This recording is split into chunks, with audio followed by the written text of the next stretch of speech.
Hey everybody, this is an updated version of my pulse motor. I've went ahead and labeled everything out, and I'm going to go ahead and describe it to you as best as I can and see if this makes sense, and maybe you can go ahead and build one yourself and understand this is kind of all process to building free energy. Okay, so what I'm going to do is I'm going to go ahead and just explain a couple things, and we'll go ahead and run this out and we'll see what happens here.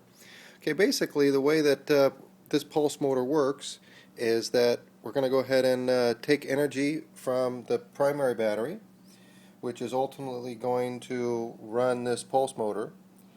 And once this pulse motor runs, it's going to turn this disc. This disc has neodymium magnets built inside.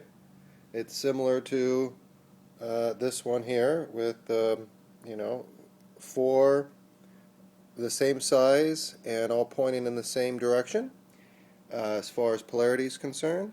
And basically that's really it. Now basically what this whole thing that you really want to accomplish here is you're trying to take the energy that this is creating and turn it back into usable energy.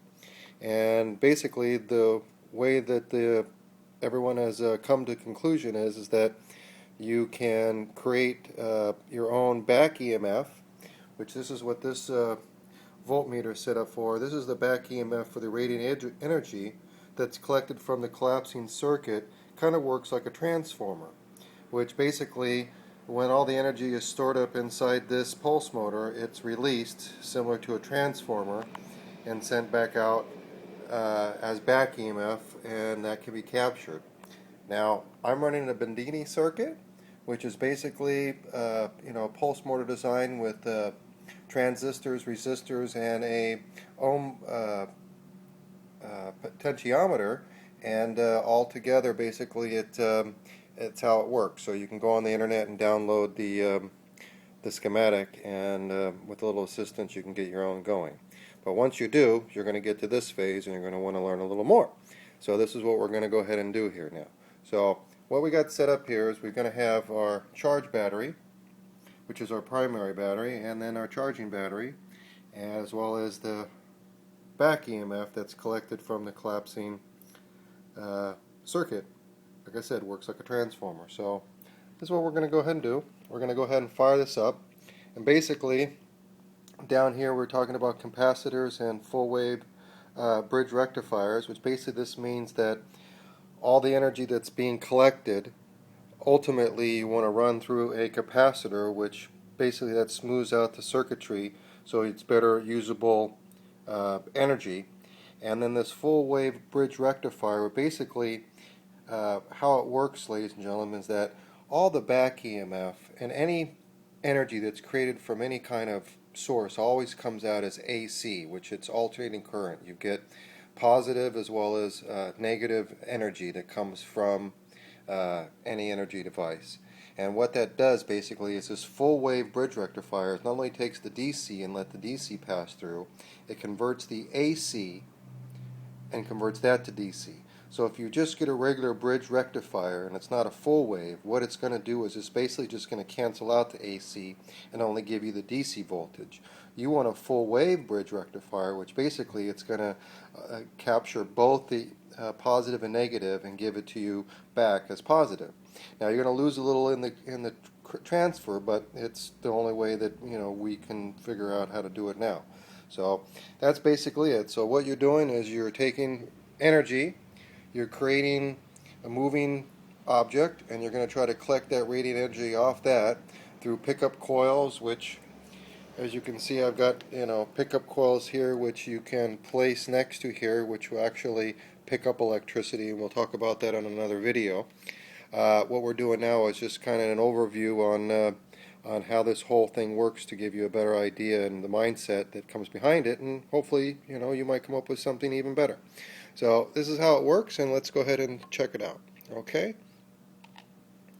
Now we're going to go ahead and turn on our power. We're going to go ahead and crank up. Go ahead and crank this up now, and you're going to see this go pretty quick.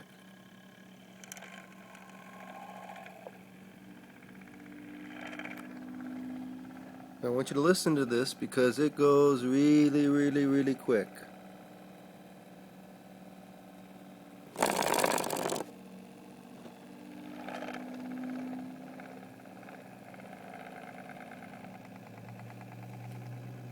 Just wait for it to get up to speed.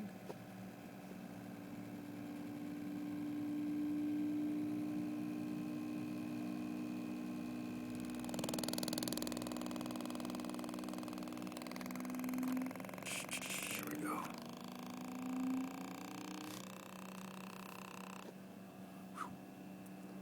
Now this is probably spinning at about 10,000 RPM, ladies and gentlemen.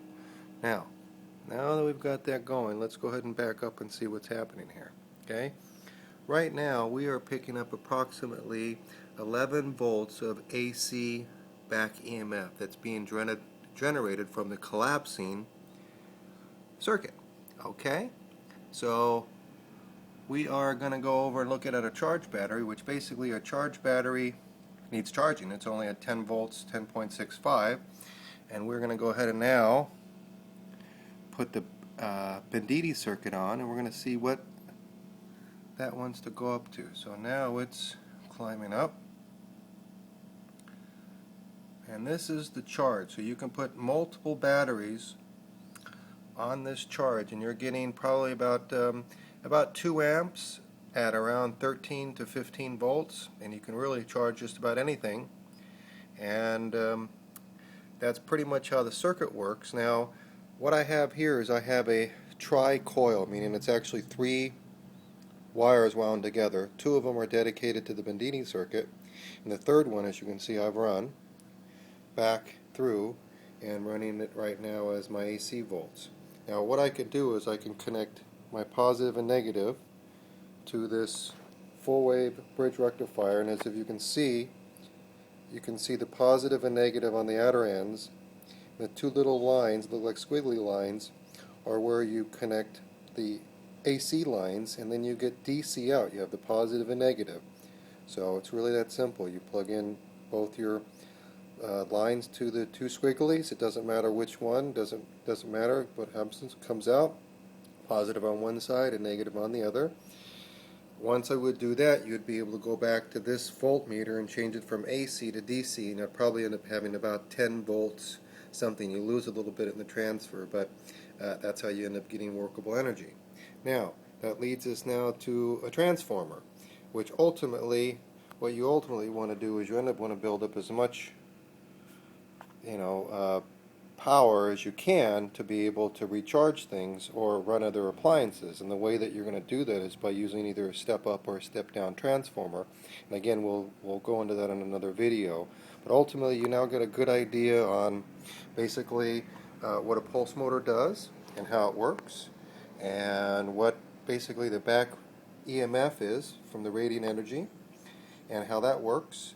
And you now understand basically the full wave bridge rectifier. Now, the reason why you'd want to use a capacitor is that basically once you've gone through a full wave bridge rectifier, you want to put a capacitor on that same positive and negative line, and what that's going to do is that capacitor is going to fill up to a certain charge, and it's going to smooth out that electricity that's going through that line. And again, I'll make a video on just capacitors and kind of understand them and see how it better work for your application. Okay, so again, this is my video, and as you can see, I'm getting right now pretty much solid 11 volts on my back EMF. My charge battery is up to 1270, 1271, and slowly climbing. And again, that's off my Bendini circuit, and you can go on the internet and download your own instructions, and that's basically will be for another video. But here we go. I'm going to end this here just by basically shutting everything down and showing you this coming to a full stop. Okay, what we're going to do is we're just going to go ahead and turn this off, and let's just see how long this takes to power down.